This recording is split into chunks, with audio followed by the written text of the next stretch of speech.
Hello guys, Frost here. So today we're looking into Dahlia. Okay, so really interesting, really good model for it. I don't specify that as often because usual stuff, but this one looks really good. Okay, let's go into the kit. So what is really important about her is that her range is 6.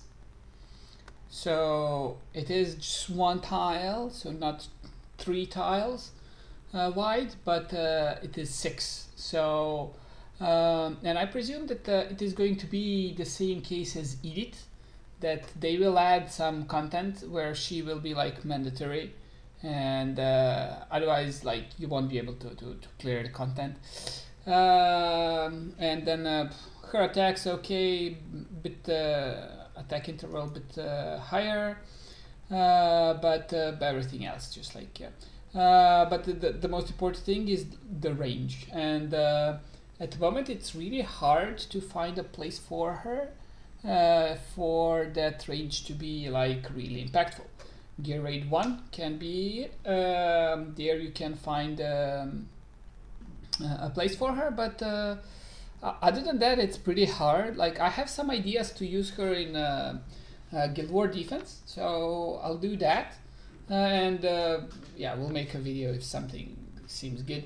But let's see what she's all about. So when she's attacking in those 6 range, she generates a Cursed Blossom on a random tile in a range every X seconds. X is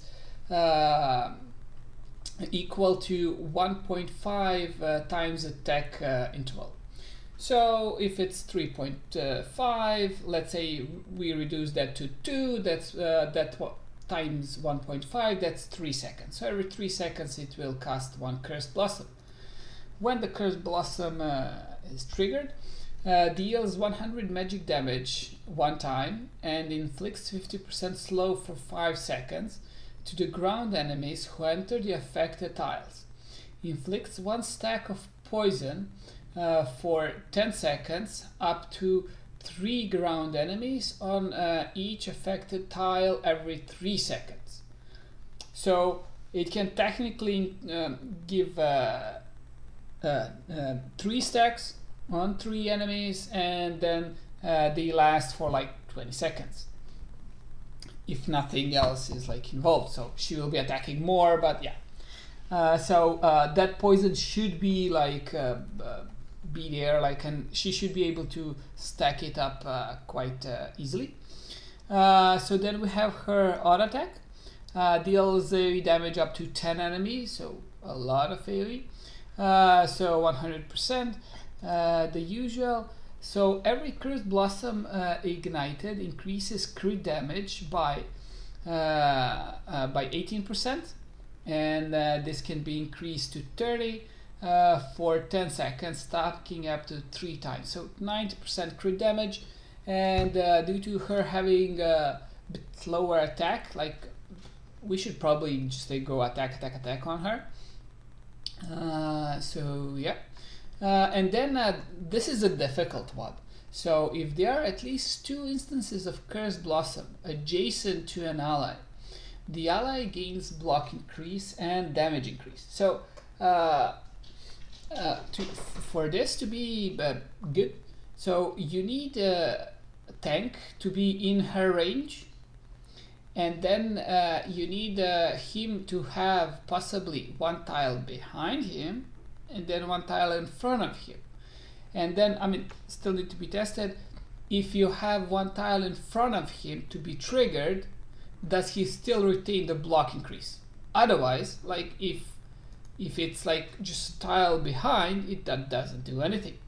Okay, possibly because the Cursed Blossom has a bit bigger range, so you can alternatively have 2 tiles behind and tank, then 3 tiles to damage, and then it can buff him. But yeah, this one is pretty hard to have. So these 2 instances is difficult. But Yeah, and then this damage increase doesn't you know, is not that good on tanks. So, and if you have like a fighter with extra blocks, so if he's not blocking 2, blocking 3, that means he'll take even more damage. So like you're either deleting or just dying. And then we have her ultimate. When activated, increases the hero's damage by 20% for 10 seconds.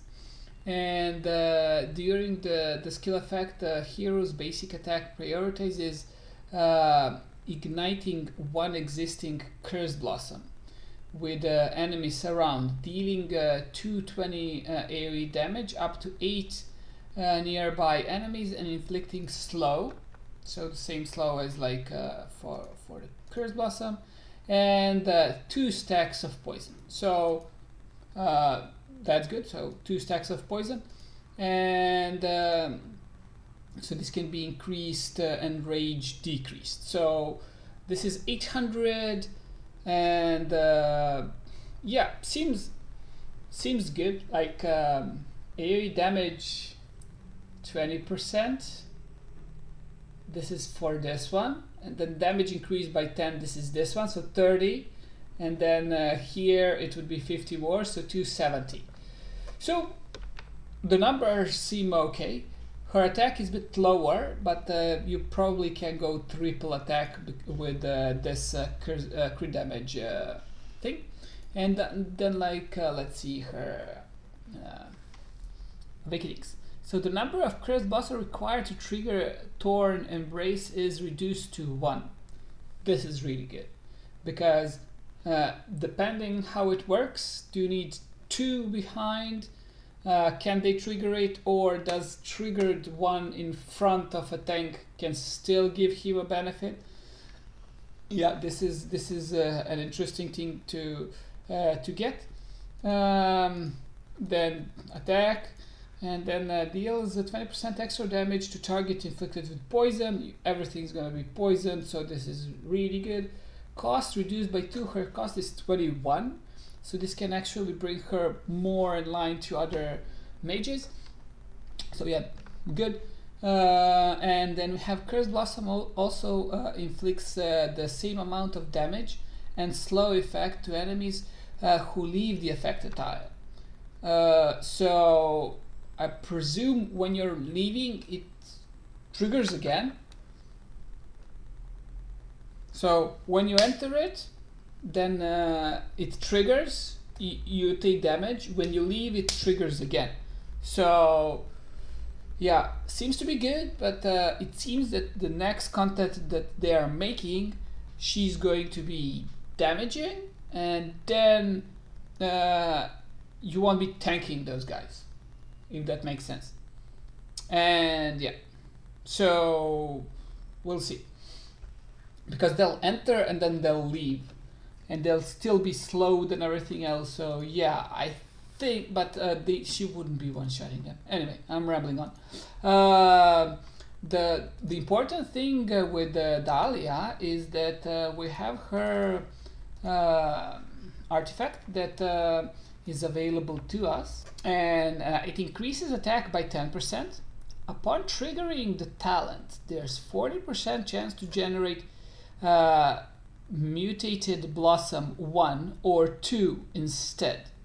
The Mutated Blossom 1 additional effect deals 50% magic damage per second to enemies on affected tiles, which is good. So 100 damage, 100% damage on triggering, and then dot as well. And then Mutated Blossom 2 additional effect reduces the effect duration to 5 seconds.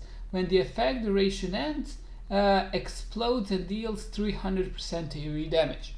So this is good, and like with level 5 awakening, like if it duration is lower, then technically then you leave it because the duration ended, and then you get hit by another damage from there. So I think this is strong, and this one should be like mandatory for her to use. The only issue is like she gets a little bit less attack than if she used the mage one, Tear of Starlight. So Twilight, sorry. So this one would give more attack, but her exclusive one would be much better because the bonus on her triggering. So yeah, that's it. She seems really good. Hope you guys summon her. She's not mandatory at the moment, but they're definitely going to bring something where she will be mandatory like Edith, and that's why I suggest you guys getting her. And she's additionally really good at the challenge mode here, and when I get her I'll make an update for it. So this is the bonus thing where you can use her. Anyway guys, cheers, bye bye.